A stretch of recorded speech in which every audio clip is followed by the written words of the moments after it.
Well, hi, Joel. Hey, Amy, how's it going? Just us today. It is just us. What happened to Sean? Remind me. He's probably looking for that ugly brown sweater. Oh, God. Yes, that's why he couldn't make it in, everyone. He couldn't find it, I think. It's kind of nice. I can make fun of him, and he's not here to pick on me for one episode. I'm not being made fun of. I don't know why. He's so mean.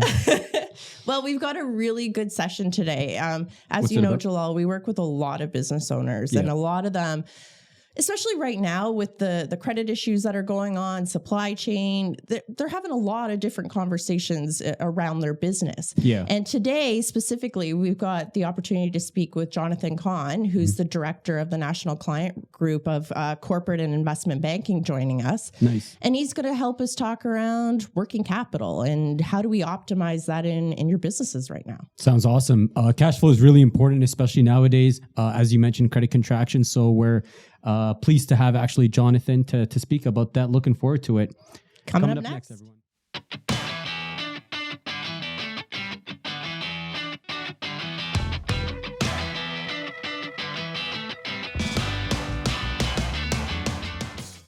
Welcome back. We're here joined with Jonathan Kahn, who's the director of the National Client Group of Corporate and Investment Banking. We're excited to have you, Jonathan. Great to chat with you. Looking forward to it, Amy. Joel, welcome for joining the table Thank as you. well. Pleasure.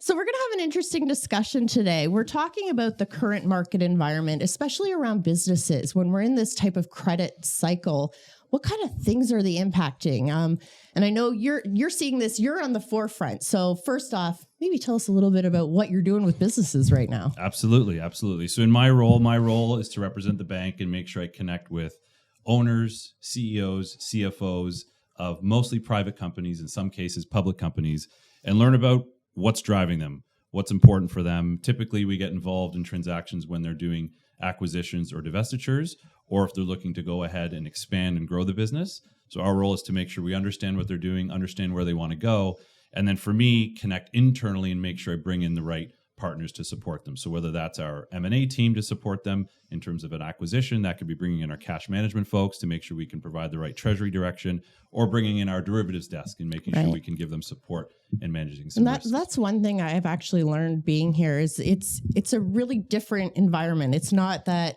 the individual, the business owner, has to go to each department. You're kind of that quarterback that they come to, and you triage which group to pull into the meetings to make it a lot more efficient. 100%. My role is to make sure I understand my clients' businesses as well as they do and be the one point of contact for the bank so that they know exactly where to go. And then it's my role to make sure that I find the right people so that they can just focus on running their business and growing their business. Which, as a business owner, that would be music to my ears, which is I only have to tell my story one time to you. Dealing with one person. You understand it. Yeah. You bring in the people instead of me chasing people, because as a business owner, particularly in the environment we are, like employment issues, supply chain issues, the credit issues we're going through, I've got enough on my plate. So I could really use a resource to help, right? That's for me to worry about. If I'm a business owner, what level should I be at before I engage someone like yourself? Well, in our particular group, we're our national client group. So we typically cover clients that have earnings between $5 million on the bottom end and 100 plus on the top end. So it's quite a wide range. Right. But the reason for that is to make sure that we can support clients through a long cycle of growth. And oftentimes with financial institutions, you can have relationship managers in my role that change over and over again. And again, thinking about what's important for the client, they don't want to be dealing with a bank where they have to substitute and change over relationships. So in our group, we can cover that. Now, that being said, if there are clients that are larger or smaller than that, we work very, very closely with our teammates in commercial banking and corporate investment banking and make sure we can hand them off appropriately when the time is right. That makes sense. So what are the challenges you're seeing current day? There's a lot of them, but what are kind of the top things that you're seeing in the market right now? Yeah, and this is not going to be any new news for anyone. Is number one is inflationary pressures. And so there are businesses that will be seeing exposures to one or a couple of specific inputs that are driving inflation. In some cases, they can push that price through to their customers, but not in all cases. So that's maybe one big issue. Related to that is interest rates. Of course, anytime that rates are going up, in my space, in the lending space, it's going to have an impact on what clients can do, whether that be private equity or companies looking to buy new customers. Of course, they're looking to layer on debt as part of their transaction. So that plays into their overall cost of capital. And then existing businesses, if they have existing debt, that interest carry is going to be quite substantial. And then the third, I would say, and again, this is not anything new, but it's supply chain issues and dealing with both delays with getting goods into their warehouses and costs associated with that. So I'd say those are the three big themes. But again, these are common things I think for the last couple of years most businesses have been dealing with. Right. No. Yeah, like I think at one point I was reading that shipments coming in through like sea containers were at 9-10 times their normal cost because of COVID, and I guess because of the ports, the backups in the ports and whatnot. Yeah, you got it. I mean, you can think of it. You can't have a global disruption in supply chain and expect things to come back efficiently. And so, yes, they spiked up in some cases as close as $30,000 a shipment. Yeah. Now we're seeing anecdotes that they are coming back down. So hopefully that's helpful for clients who are navigating through that.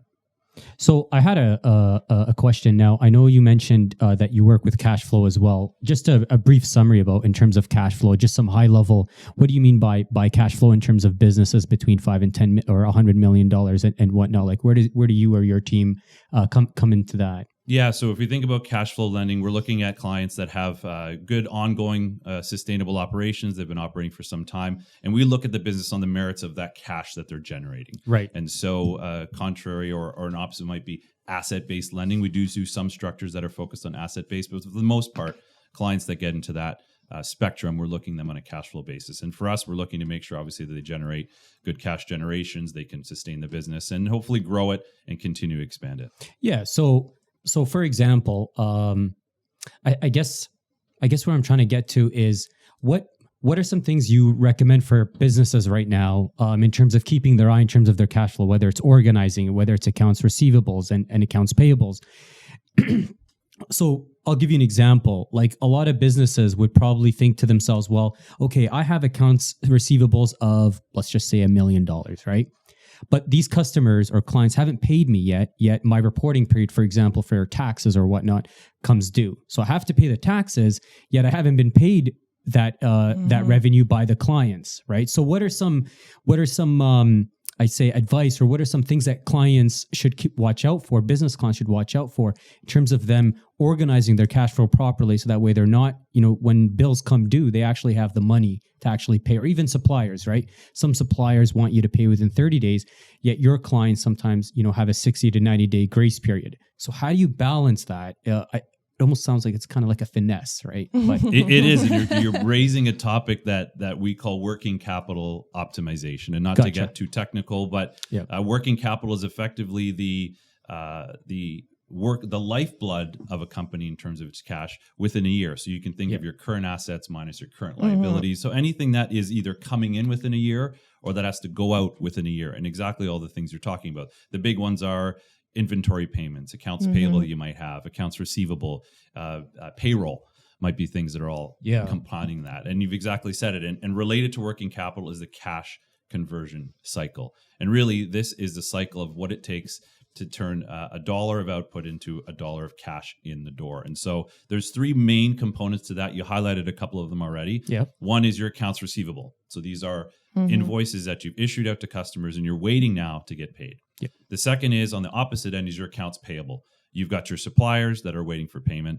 and you need to pay them. And then third is your inventory. So you can imagine you've got your inventory in your warehouse. It's taken you some cash to buy it, put it in the warehouse, but you haven't yet converted that into dollars in the door. So when we look at those three together, one of the things that we like to try to do or have customers do is optimize that level of working capital. Of course, every business needs working capital to support what they're doing on a day-to-day basis. But of course, if you have too much invested in your working capital, you're missing on opportunities to help grow the business or pay dividends or whatever else you could do to grow and invest in the business. Right. So, I mean, if you have too much cash, you're missing on opportunity for growth. Like, for example, whether building a new warehouse, building a new line, whatever it is, in terms of growing your the company. Did I understand you correctly? Like, you don't certainly. want too much cash. Yes, I mean, look, no one's ever going to say you don't want to have a lot of cash. So cash is great, but you need to make it go to work. Right. And so having a good investment plan, whether that's around your treasury and deposits and cash management, but certainly it's more around efficiency and optimizing how you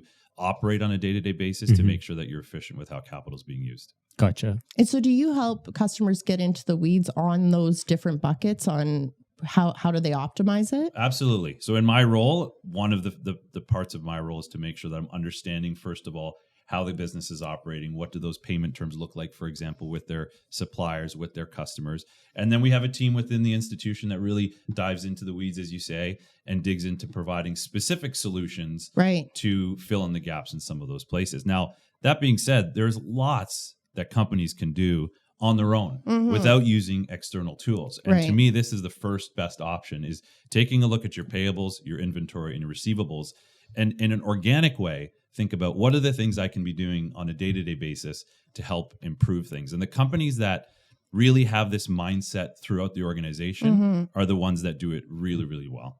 Yeah, for sure. So you mentioned something along the lines of trying to do it organically or whatnot. So your team, you said that you guys help businesses optimize their cash flow, I guess their organizations. What would be the difference between what you would do and hiring, for example, like an in-house accountant to do stuff like that? Do you know what I mean? Like in my mind, it comes to my mind that accountants would probably generally do that. Like, where does your team add any excess or extra value? And if you have an example from a specific client, of course, without giving any names, feel free to share that. For sure. That'd be awesome. I'm glad that you raised the question, because that is the most common thought process. Okay, working capital optimization, cash flow, it's got to be in the finance function. Or that's where it is. And I can or like tell a financial analyst of a company or whatnot. You got it. And that's important. But I would say the most important person or people that need to understand this is at the CEO level, the shareholder owner level, because when it's well understood the importance of working capital optimization at that level, then it trickles down not just into the CFO and the finance function, but into procurement and the buyers, as well as on the sales side.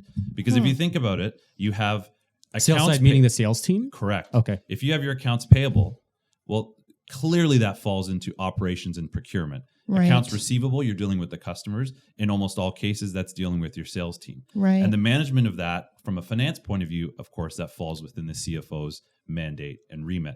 But if you take all three of those together, there's a really big opportunity for all of those groups to work together. For example, if a procurement team or a payables team understands how the CEO and the CFO want to manage working capital optimization and manage working capital, now when they're negotiating with a buyer, it's not just a dollars and cents negotiation or discussion. It's, hey, here's the price we're willing to pay, but is there any flexibility, for example, on payment terms? Could I pay 15 days later, 60 days later to a supplier? Now, that may not seem like a big negotiation point to procurement, but if they're well connected with finance, that extra 15 or 30 days to the finance team, now you're talking about a huge savings as it relates to the working capital that's tied up in that accounts payable.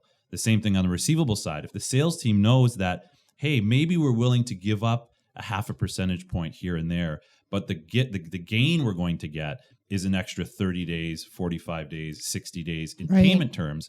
Or sorry, I should say the opposite. A shorter payment terms from the customer. Maybe you're willing to give up a little bit of price to know that you're going to get paid sooner. And then on the inventory, of course, I mean, this one is a little bit more difficult because of the nature of supply chain and inventory in and inventory out. But it's still an opportunity for your operations team or whoever's running up the inventory and procurement to make sure you manage that in such a way that it's you have the goods you need, but you're not over investing in inventory and tying up working capital. Yeah, that's a really good point, because it's getting all your horses to pull in the right direction, right? Instead of just focusing on the financial aspect of it, the other areas of the company can help and optimize overall, right? And to me, this is the huge so what. Of why is working capital important? It's not just a dollars and cents, although there is a massive benefit for that. But it's getting the mindset of an organization to really buy into the fact that what we're doing here is we're trying to be lean and mean and efficient. And if you think about what companies are dealing with now, this is the time that companies really need to focus on being optimal and being efficient with how they're running the business. Absolutely. Especially with credit contractions right now, access to capital is obviously lower than what it was a couple years back or a year back.